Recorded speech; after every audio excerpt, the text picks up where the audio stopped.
Hello and welcome. My name is Alan, and we are back with more Southern horrors and other writings. Today we'll be reading Chapter 3 of the Red Record, Lynching Imbeciles. Not too long, but not short either, so we'll go ahead and jump into this. An Arkansas butchery. The only excuse which capital punishment attempts to find is upon the theory that the criminal is past the power of reformation and his life is a constant menace to the community. If, however, he is mentally unbalanced, irresponsible for his actions, there can be no more inhumane act conceived of than the willful sacrifice of his life. So thoroughly is that principle grounded in the law that all civilized society surrounds human life with a safeguard which prevents the execution of a criminal who is insane, even if sane at the time of his criminal act. Should he become insane after its commission, the law steps in and protects him during the period of his insanity. But lynch law has no such regard for human life. Assuming for itself an absolute supremacy over the law of the land, it has at time and again dyed its hands in the blood of the men who were imbeciles. 2 or 3 noteworthy cases will suffice to show what inhuman ferocity irresponsible men have been put to death by this system of injustice. An instance occurred during the year 1892 in Arkansas, a report of which is given in full in the Arkansas Democrat, published at Little Rock in that state, that the 11th day of February of that year. The paper mentioned is perhaps one of the leading weeklies in that state, and the account given in detail has every mark of a careful and conscientious investigation. The victims of this tragedy were a colored man named Hamp Biscoe, his wife, and a 13-year-old son.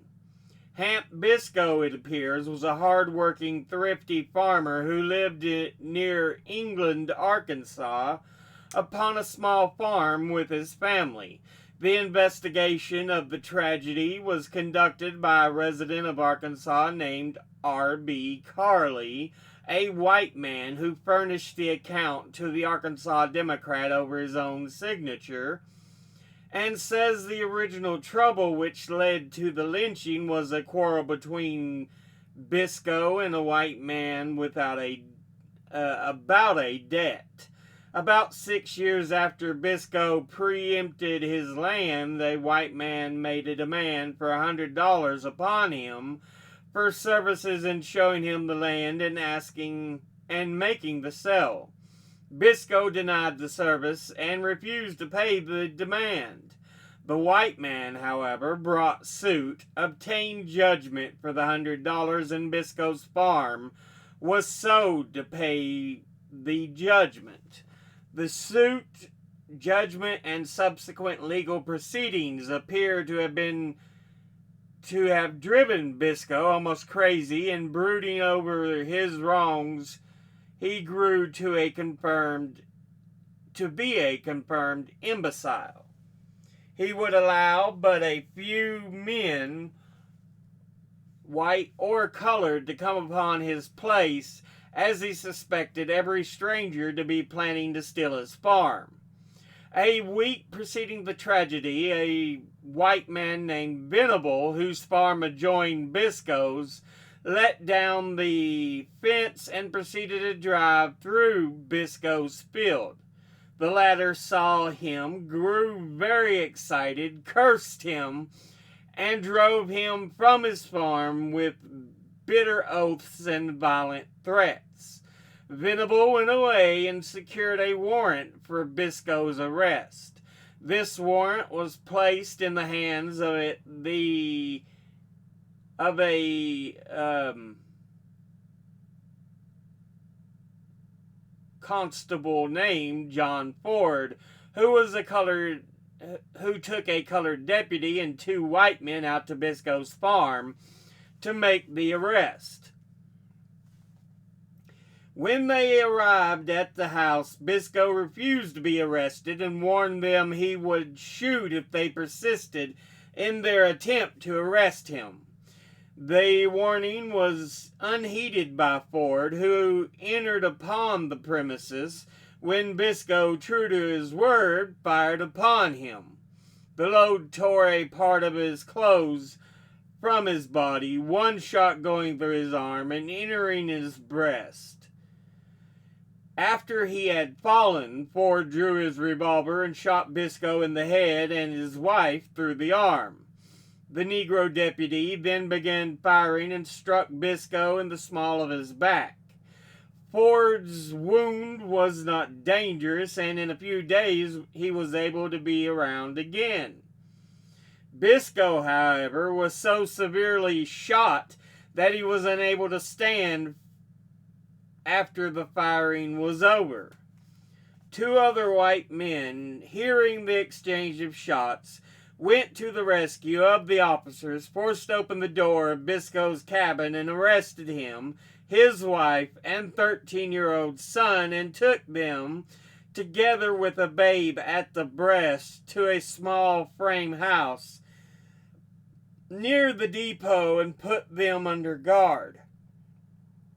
The subsequent proceedings were briefly told to Mr. Carley in the columns of the Arkansas Democrat above mentioned, from whose account the following excerpt is taken. It is rumored that the Negroes were to be lynched that night, and I do not think it was generally credited, as it was not believed that Ford was greatly hurt and that the Negro was held to be fatally injured and crazy and all that.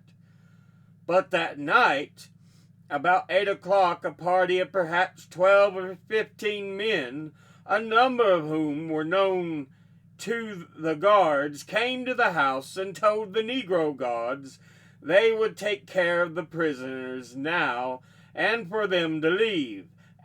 As they did not obey at once, they were persuaded to leave with words that did not admit of delay. The woman began to cry and said, "You intend to kill us and get our money." They told her to hush. She was heavy with child and had a child at her breast, as they intended to give her a nice present. The guards heard no more, but hastened to a Negro church nearby and urged the preacher to go up and stop the mob.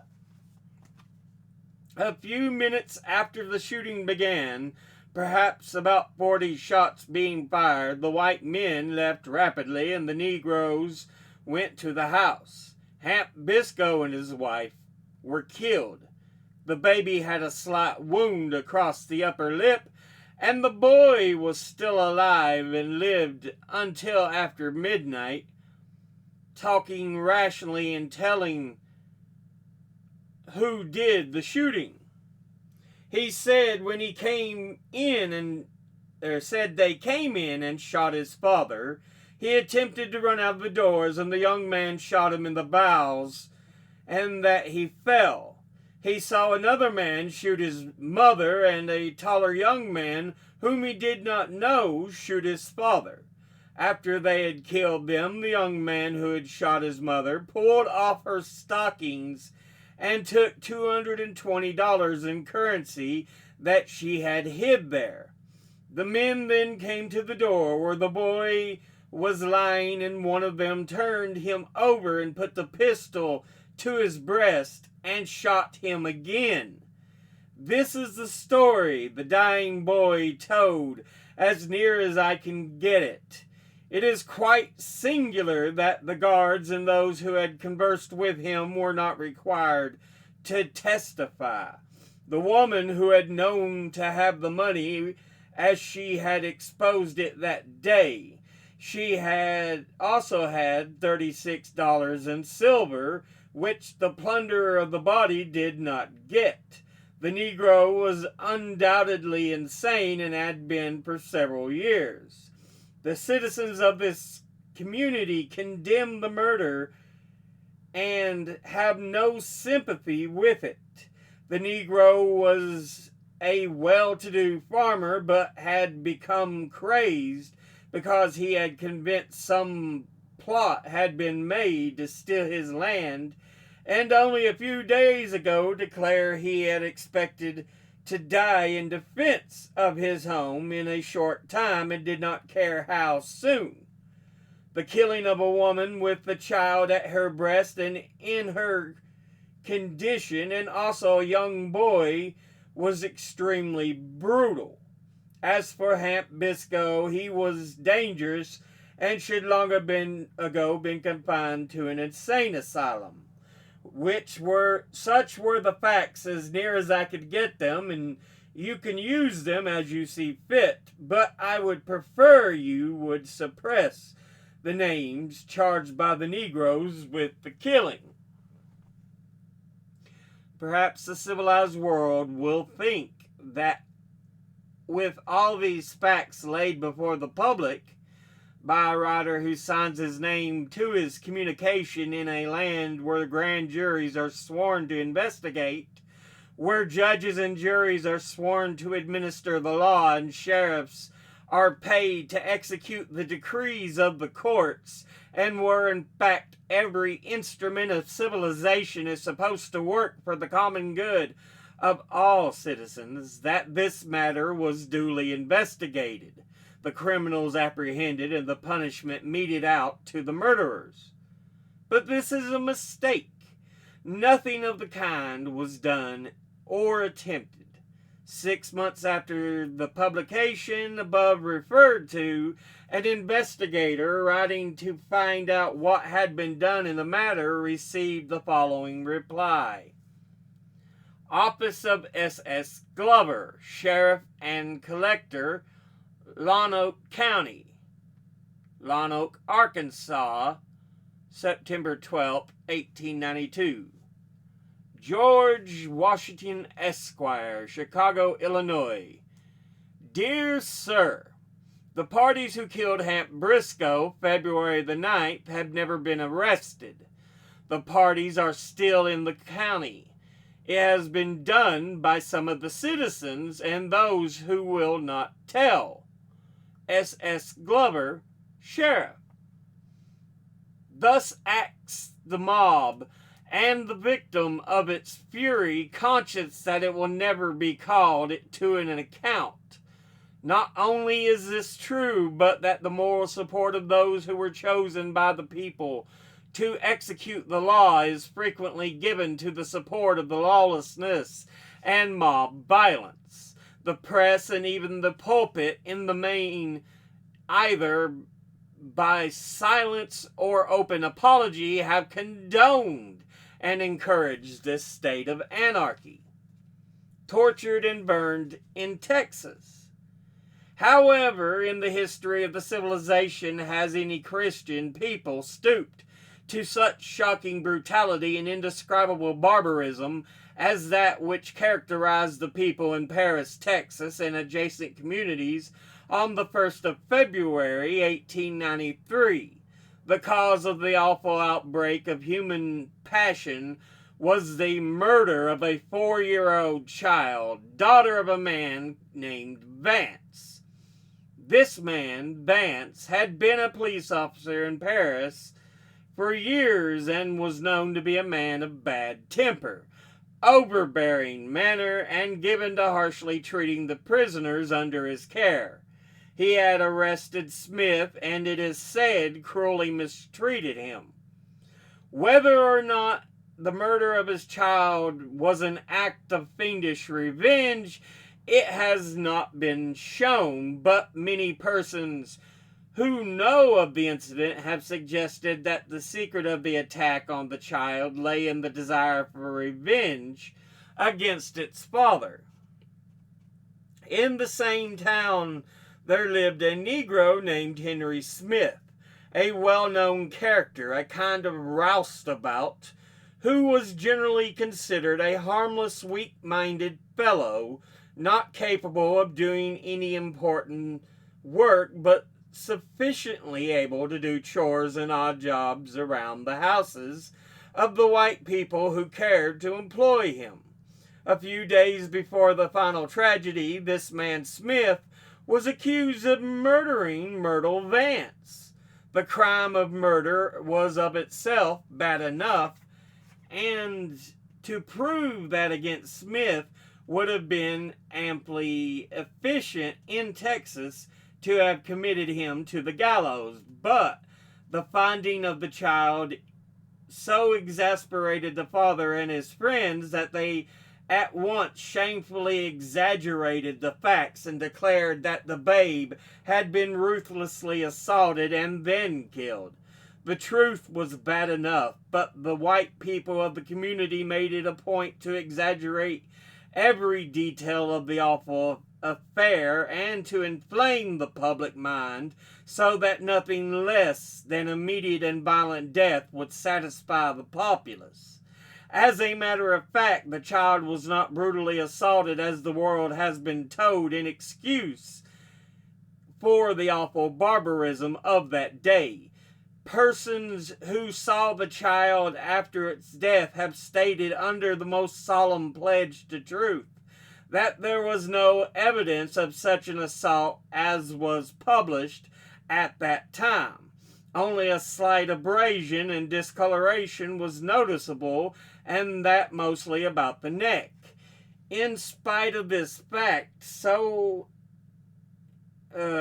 eminent a man as Bishop Haygood deliberately, and it must also appear maliciously, falsified the fact by stating that the child was torn limb from limb, or to quote his own words, first outraged with demoniacal cruelty and then taken by her heels and torn asunder in the mad and wantonness of guerrilla ferocity. Nothing is further from the truth than that statement. It is a cold-blooded, deliberate, brutal falsehood which this Christian bishop uses to bolster up the infamous plea that the people of Paris were driven to insanity of learning what the little child had been viciously assaulted, choked to death, and then torn to pieces by a demon in human form. It was a brutal murder, but no more brutal than hundreds of murders which occur in this country, and which have been equaled every year in fiendishness and brutality, and for which the death penalty is prescribed by law and inflicted only after the person has been legally adjudged guilty of the crime.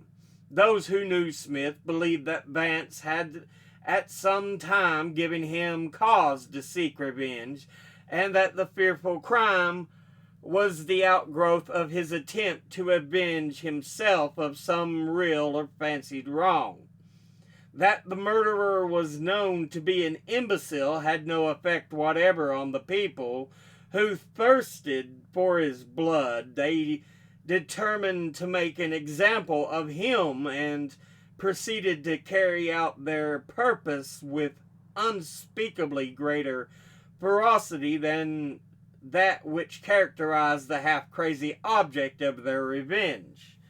For a day or so after the child was found in the woods, Smith remained in the vicinity as if nothing had happened, and then finally becoming aware that he was being suspected, he made an attempt to escape.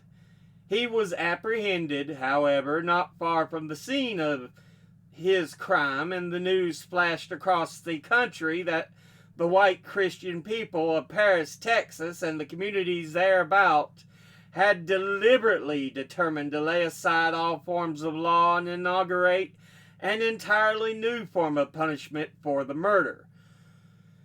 They absolutely refused to make any inquiry as to the sanity or insanity of their prisoner, but set the day and hour when, in the presence of assembled thousands, they put their helpless victim to the stake, tortured him, then burned him to death for the delectation and satisfaction of Christian people. Lest it might be charged that any description of the needs of that day are exaggerated, a white man's description, which was published in the white journals of this country, is used. The New York Sun of February the 2nd, 1893, contains an account from which we make the following excerpt. Paris, Texas, February 1st, 1893. Henry Smith, the Negro ravager of 4-year-old Myrtle Vance, was expiated in part his awful crime by death at the stake. Ever since the perpetration of his awful crime, this city and the entire surrounding country has been in a wild frenzy of excitement. When the news came last night that he had been captured at Hope, Arkansas, that he had been identified by B.B. Sturgeon, James T. Hicks, and many other from the Paris searching party, the city was wild with joy over the apprehension of the brute. Hundreds of people poured into the city from the adjoining country, and the word passed from lip to lip that the punishment of the fiend should fit the crime, that death by fire was the penalty Smith should pay for the most atrocious murder and terrible outrage in Texas history. Curious and sympathizing alike, they came on train and wagons, on horse and on foot, to see if the frail mind of a man could think of a way to sufficiently punish the perpetrator of so terrible a crime. Whiskey shops were closed, unruly mobs were dispersed, schools were dismissed by proclamation from the mayor, and everything was done in a business-like manner. Meeting of citizens. About 2 o'clock Friday, a mass meeting was called in the courthouse, and captains appointed for to search for the child. She was found mangled beyond recognition, covered with leaves and brush, as above mentioned. As soon as it was learned upon the recovery of the body that the crime was so atrocious, the whole town turned itself to chase, and the railroads put up bulletins offering free transportation to all who would join in the search. Posses went in every direction, and not a stone was left unturned. Smith was tracked to Detroit on foot, where he jumped on a freight train and left for his old home in Hempstead County, Arkansas. To this county he was tracked and yesterday captured at Clow, a flag station on the Arkansas and Louisiana Railway, about 20 miles north of Hope. Upon being questioned, the fiend denied everything, but upon being stripped for examination, his undergarments were seen to be splattered with blood, and a part of his shirt was torn off. He was kept under heavy guard at Hope last night, and later on confessed the crime. This morning he was brought through Texarkana, where 5,000 people awaited the train, anxious to see a man who had received the fate of Ed Coy. At the place, speeches were made by prominent Paris citizens who asked for the prisoner not to be molested by Texarkana people, but that the guard be allowed to deliver him up to the outraged and indignant citizens of Paris. Along the road, the train gathered strength from the various towns. The people crowded upon the platforms and the tops of coaches, anxious to see the lynching, and the Negro, who was soon to be delivered to an infuriated mob. Burned at the stake. Arriving here at 12 o'clock, the train was met by a surging mass of humanity, 10,000 strong. The Negro was placed upon a carnival float in mockery of a king upon his throne, and followed by an immense crowd, was escorted through the city so that all might see the most inhuman monster known in current history. The line of march was up Main Street to the square, around the square down Clarksville Street to Church Street, thence to the open prairies about 300 yards from the Texas and Pacific Depot. Here Smith was placed upon a scaffold 6 feet square and 10 feet high, securely bound within the view of all beholders. Here the victim was tortured for 50 minutes by red-hot iron brands thrust against his quivering body. Commencing at the feet, the brands were placed against him inch by inch until they were thrust against the face. Then, being apparently dead, kerosene was poured upon him, cottonseed hulls placed beneath him, and set on fire. In less time than it takes to relate it, the tortured man was wafted beyond the grave to another fire, hotter and more terrible than the one just experienced. Curiosity seekers have carried away already all that was left of the memorable event, even 2 pieces of charcoal. The cause of the crime was that Henry Vance, when a deputy policeman in the course of his duty, was called to arrest Henry Smith for being drunk and disorderly. The Negro was unruly, and Vance forced to use his club. The Negro swore vengeance and several times assaulted Vance. In his greed for revenge, last Thursday, he grabbed up the little girl and committed the crime. The father is prostrated with grief, and the mother now lies at death's door, but she has lived to see the slayer of her innocent babe suffer the most horrible death that could be conceived. Torture beyond description. Words to describe the awful torture inflicted upon Smith cannot be found. The Negro, for a long time after starting on the journey to Paris, did not realize his plight. At last, when he was told that he must die by slow torture, he begged for protection. His agony was awful. He pleaded and writhed in bodily and mental pain. Scarcely had the train reached Paris when the torture commenced. His clothes were torn off piecemeal and scattered in the crowd, people catching the shreds and putting them away as mementos. The child's father, her brother, and 2 uncles then gathered about the Negro as he lay fastened to the torture platform and thrust hot irons into his quivering flesh. It was horrible. The man dying by slow torture in the midst of smoke from his own burning flesh. Every groan from the fiend, every contortion of his body was cheered by the thickly packed crowd of 10,000 persons. The mass of being 600 yards in diameter, the scaffold being the center. After burning the feet and legs, the hot irons, plenty of fresh ones, being at hand, were rowed up and down Smith's stomach, back and arms. Then his eyes were burned out, and the irons were thrust down his throat.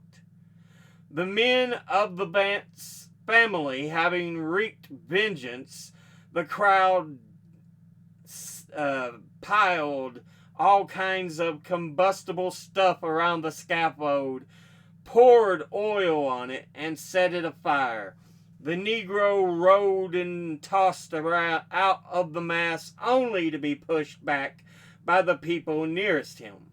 He tossed out again and was roped and pulled back.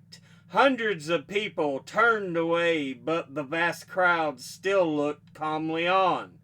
People were here for the very part of this section. They came from Dallas, Fort Worth, Sherman, Denison, Bonham, Texarkana, Fort Smith, Arkansas, and a party of 15 came from Hempstead County, Arkansas, where he was captured. Every train that came in was loaded to its utmost capacity. And there were demands at many points for special trains to bring the people here to see the unparalleled punishment for an unparalleled crime.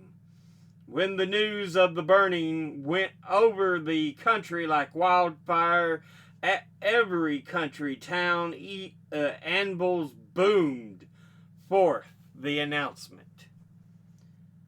Should have been in an asylum. It may have been amiss in connection with this awful affair in proof of our assertion that Smith was an imbecile to give that the testimony of a well-known colored minister who lived in Paris, Texas at the time of the lynching. He was a witness of the awful scenes there enacted and attempted in the name of God and humanity to interfere in the program. He barely escaped with his life, was driven out of the city, and became an exile because of his actions. Reverend King was in New York about the middle of February, and he was there interviewed for a daily paper for the city, and we quote his account as an eyewitness of the affair. Said he, "I was ridden out of Paris on a rail because I was the only man in Lamar County to raise my voice against the lynching of Smith. I opposed the illegal measures before the arrival of Henry Smith as a prisoner, and I was warned that I might meet his fate if I was not careful. But the sense of justice made me bold, and when I saw the poor wretch trembling with fear, and got so near him that I could hear his teeth chatter, I determined to stand by him to the last. I hated him for his crime, but two crimes do not make a virtue, and in the brief conversation I had with Smith, I was more firmly convinced than ever that he was irresponsible. I had known Smith for years, and there were times when Smith was out of his head for weeks. 2 years ago, I made an effort to have him put in an asylum, but the white people were trying to fasten the murder of a young colored girl upon him and would not listen. For days before the murder of the little Vance girl, Smith was taken out of his head and dangerous. He had just undergone an attack of delirium tremens and was in no condition to be allowed at large. He realized his condition, for I spoke with him not 3 weeks ago, and in answer to my exhortations, he promised to reform. The next time I saw him was on the day of his execution.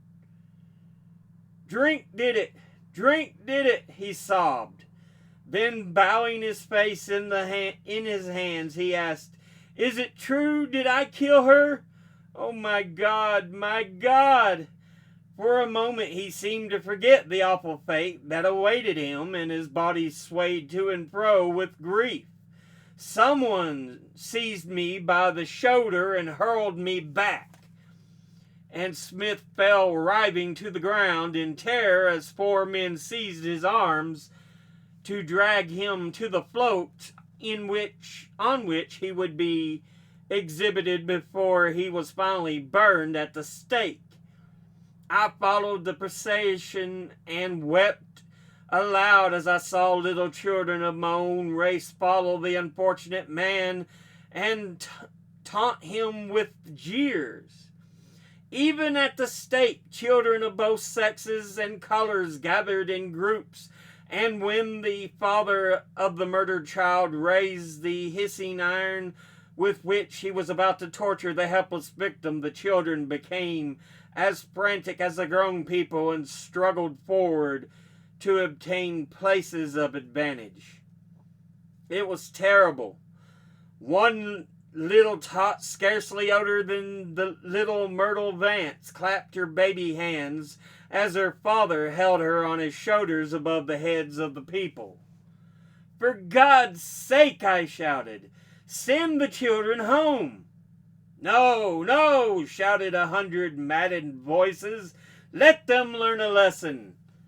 I love children, but as I looked about the little faces distorted with passion and the bloodshot eyes of the cruel parents who held them high in their arms, I thank God that I have none of my own. As the hot iron sank deep into poor Henry's flesh, a hideous yell went into the air, and with a sound as terrible as the cry of lost souls on Judgment Day, 20,000 maddened people took up the victim's cries of agony, and a prolonged howl of maddened glee rent the air. No one was himself now. Every man, woman, and child in that awful crowd was worked up to a greater frenzy than that which actuated Smith's horrible crime. The people were capable of any new atrocity now, and as Smith's yells became more and more frequent, it was difficult to hold the crowd back. So anxious were the savages to participate in the sickening tortures. For half an hour I tried to pray as the beads of agony rolled down my forehead and bathed my face. For an instant a hush spread over the people. I could stand no more, and with a superhuman effort dashed through the compact mass of humanity and stood at the foot of the burning scaffold. "In the name of God," I cried, "I command you to cease this torture." The heavy butt of a Winchester rifle descended on my head, and I fell to the ground. Rough hands seized me, and angry men bore me away, and I was thankful. At the outskirts of the crowd I was attacked again, and then several men, no doubt glad to get away from the fearful place, escorted me to my home, where I was allowed to take a small amount of clothing. A jeering crowd gathered without, and I appeared at the door. Ready hands seized me, and I was placed upon a rail, and with curses and oaths taken to the railway station, was placed upon a train. As the train moved out, someone thrust a roll of bills into my hand and said, "God bless you, but it's no use." When asked if he should ever return to Paris, Mr. King said, "I shall never go south again. The impressions of that awful day will stay with me forever." But yeah, that'll go ahead and end that piece. Took me a while to read, but yeah, like I said, it wasn't the longest, but it wasn't short either, so. But here we have 2 cases of men with mental deficiencies, shall we say. Not all there.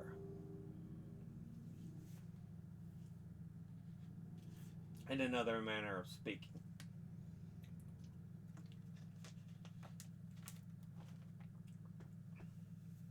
They were men who just tried to live their life day to day.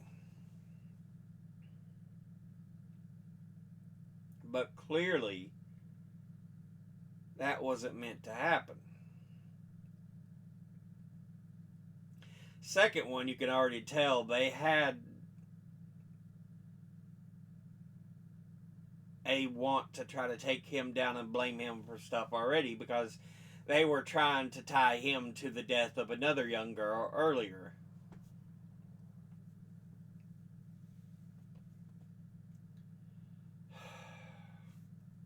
And then in the first one, they had no problem taking the guy's family so his family could meet the same fate as he did, even though they were guilty of nothing.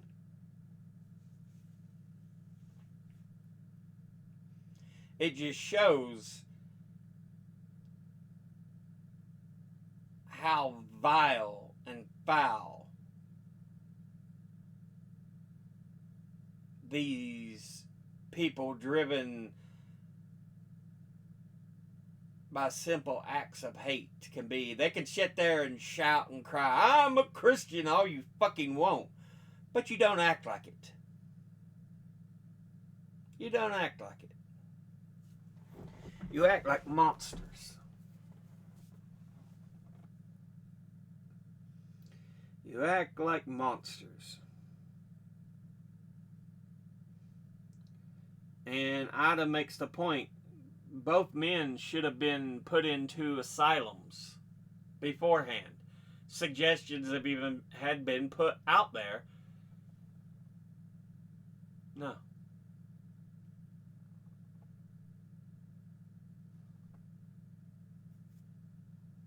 It wasn't brought up. It wasn't pushed. It's like, no, we may need them as scapegoats, which is what happened.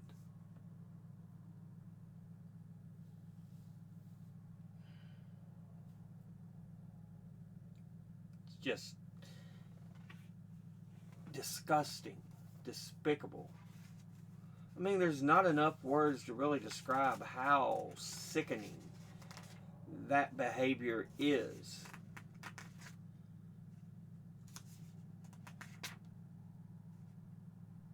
Okay. Page 80, they were talking about a Bishop Haygood.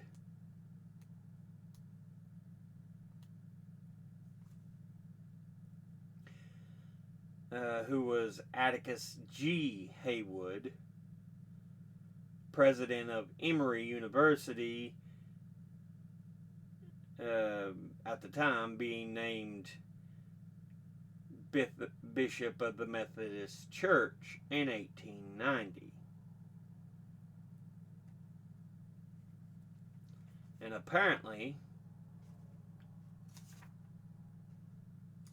he had no problem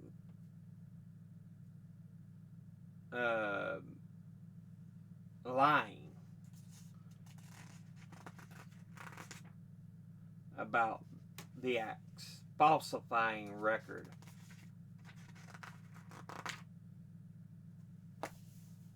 Yeah, that's the only subtext in the book. They've got the footnote. But yeah, it just goes to show no one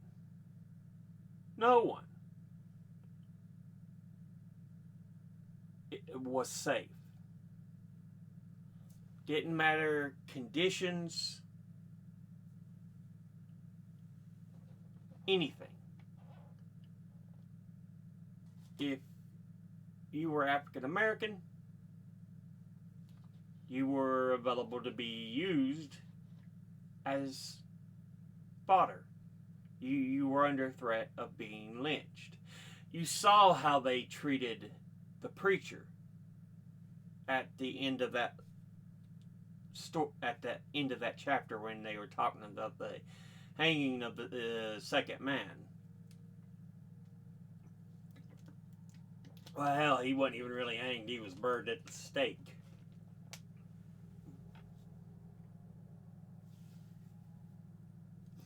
And, he did what any preacher does. Try to seek humanity.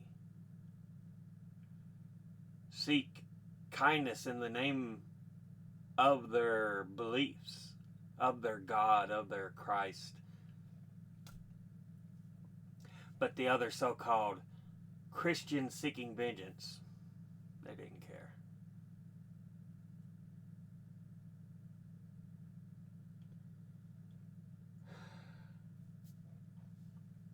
And it just really goes to show it didn't matter who you were, how high up or low down in society, what struggles, what luck. You were just another individual that could use as cannon fodder, another individual to lynch.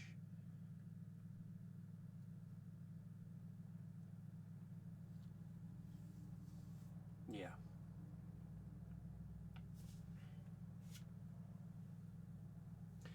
But we'll go ahead and end that episode now. It's already been a long one, almost 47 minutes at this point. But as always, educate thyself. Think, read, study, learn. Someone tells you something you have trouble believing, ask them to cite their sources. Thank you all for watching. I'll see you all in the next one. Until then, later.